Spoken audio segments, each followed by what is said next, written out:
All right, welcome back to the State and Local Sports Show here with Mark Tennis, co-founder and editor of CalHighSports.com. This week we're going to start off talking a little bit about high school coaches, whatever the sport may be. I did a column this week about the baseball coaches at Bear Creek and McNair. Pete Pyle of Bear Creek, a lot of success at St. Mary's. He had 290 wins there, 11 league championships, 3 section titles. Quincy Noble is a baseball lifer kind of guy. I mean, he was Pacific's coach from 1989 to 2002. He's been McNair's only varsity coach, and he was our coach of the year last year. When you think about high school coaches, and obviously they all have an impact from badminton to tennis to football, which sport is it most vital, in your opinion? I think it's probably the most in football because there's so much that goes on in the football game, from the management of your assistant coaches to your summer practices and to the different position coaches and everything that goes in between. And, you know, we've had so many great ones in California, of course, with Bob Ladisor at De La Salle being the number one example. But there's a lot of great coaches around the state, and I think the innovations you see in football sometimes are a little bit different than other sports. People that try things with the different offenses and different defenses and things like that. I just would pick football, but I mean they're great in all sports. And, you know, your column this week was great, brought to mind some of the great coaches in our state's history with a lot of longevity. You know, Guy Anderson at Cordova was ousted last year after being there 45 years and has over 900 wins, and he's coaching now. I think he's an assistant at Capital Christian. He just can't get it out of his system. You know, he's in his 70s and he's still coaching. So there's some great ones like that. When I think about football coaches around here, I mean, you have the heralded programs at St. Mary's. I mean, Tony Frank's our coach here. I'm also impressed by a guy like Don Norton, who's the Lions North coach, who I've written about, we've talked about before. There are certain challenges, especially in the Stockton Unified School District with some of the athletic programs, and to have consistent winners of football like he has. 2 of the last 3 years they've been league champions, and one of those years they beat St. Mary's to be a league champion. I mean, so he's up there for me. Yeah, it's not just about the wins and losses, and there are a lot of coaches like Coach Norton all over California who maybe don't win a ton of titles and don't get nationally ranked, but they're doing the right thing for the right reasons. And when you're around them and their kids know how dedicated they are to them, and they respond. Now, you guys at College Sports are excellent at keeping your audience throughout the year. You have some all-state basketball stuff rolling out, so can you tell me a bit about where that's at currently? And this is a Thursday afternoon, about 4 p.m. Yeah, we're almost in May, and yes, we're not done with basketball selections. We have all-state underclass coming out literally in a couple of hours. Today, they'll be coming out during the draft, and there'll be some local players picked, obviously, because there'll be the girls' all-state underclass. That's juniors, sophomores, and freshmen. And, of course, there's some players from St. Mary's involved. That's what you'd expect. What a shock.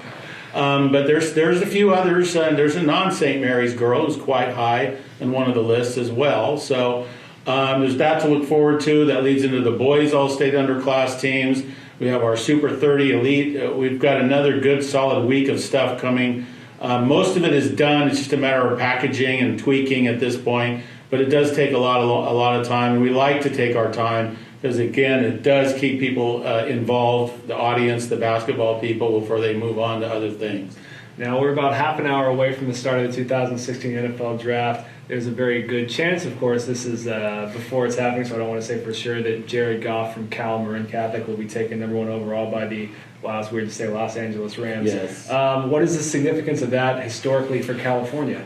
Well, if Jared Goff was the first pick, he would be the first from Northern California high school since 1975. So it's going back quite a number of years. And the last one was also a Cal quarterback, and that was Steve Bartkowski, who is from a school that no longer exists, Buchser High School in Santa Clara. He was picked first by the Atlanta Falcons. There have been some guys from Northern California colleges who were selected high, like John Elway from Stanford, but he went to a high school in Granada Hills in the South. So. Andrew Luck from Stanford as well, right? Number 1 of the Colts, and he's from Texas. You know, interestingly, last area guys to be taking the NFL draft all in 2012. We got Tremaine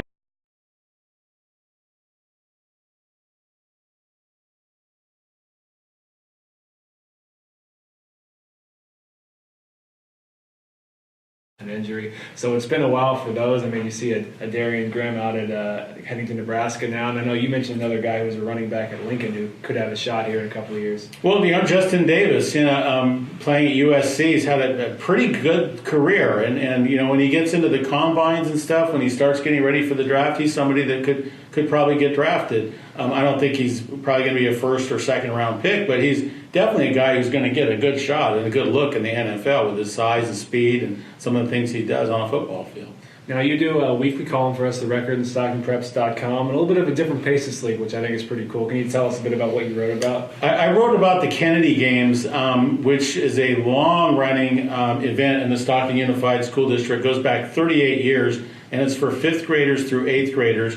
There were 35 different elementary schools that were out at Chavez High School last Saturday, and there were a lot of kids, a lot of different races. And what I was focusing on was the kids who are in the 8th grade getting ready to go to high school. How does an event like this help them, or maybe it doesn't help them, but how does it give them a slice, a taste of what high school sports is like? I mean, some of these kids are putting on a uniform for the first time representing their school they've ever done. And you do see that it does affect them. They do feel what it's all about. And that's part of what high school sports is putting on a jersey with your school name on the front, and you're representing the school. And for some of these kids in the Kennedy Games, that's the first time they do that.